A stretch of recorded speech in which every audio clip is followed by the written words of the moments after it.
સિદ્ધપુરના સુજાનપુર helipad પર police દ્વારા 51 લાખના વિદેશી દારૂ પર ફેરવ્યું બુલડોઝર. પાટણ જિલ્લાના 3 પોલીસ મથકના વિદેશી દારૂનો જથ્થોનો નાશ કરાયો. સિદ્ધપુરના સુજાનપુર હેલીપેડ પર 51 લાખના વિદેશી દારૂ પર ફેરવ્યું બુલડોઝર. પાટણ જિલ્લાના ચાણસ્મા, હરીસમી અને પાટણ બે ડિવિઝનમાં પકડાયેલ વિદેશી દારૂના જથ્થાનો નાશ કરાયો. કુલ 4 પોલીસ મથકોમાંથી અંદાજિત 51 લાખના વિદેશી દારૂના જથ્થા પર બુલડોઝર ફેરવાયું. સિદ્ધપુર અને રાધનપુર ડીવાયએસપીની દેખરેખ નીચે વિદેશી દારૂનો નાશ કરાયો.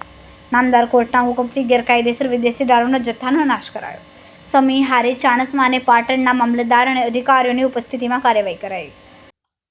આજરોજ પાટણ જિલ્લા ખાતે સિદ્ધપુર ડિવિઝનના B division police station Patan શહેર અને રાધનપુર ડિવિઝનના ચાણસ્મા, હારીજ અને સમી પોલીસ સ્ટેશન ખાતે છેલ્લા થોડા સમયમાં પકડાયેલ ગેરકાયદેસર વિદેશી દારૂનો નામદાર કોર્ટમાંથી નાશ કરવાનો ઓર્ડર મેળવી અને સિદ્ધપુરનું આ જે ખાનગી હેલીપેડ આવેલ છે આ જગ્યા ઉપર લાવી અને આ 4 પોલીસ સ્ટેશનનો જે પરપ્રાંતીય વિદેશી દારૂ છે એનો નાશ કરવાની કાર્યવાહી મહેરબાન પોલીસ અધિક્ષક શ્રી પાટણ વી.કે. નાઈ સાહેબના સૂચના મુજબ કરવામાં આવેલ છે.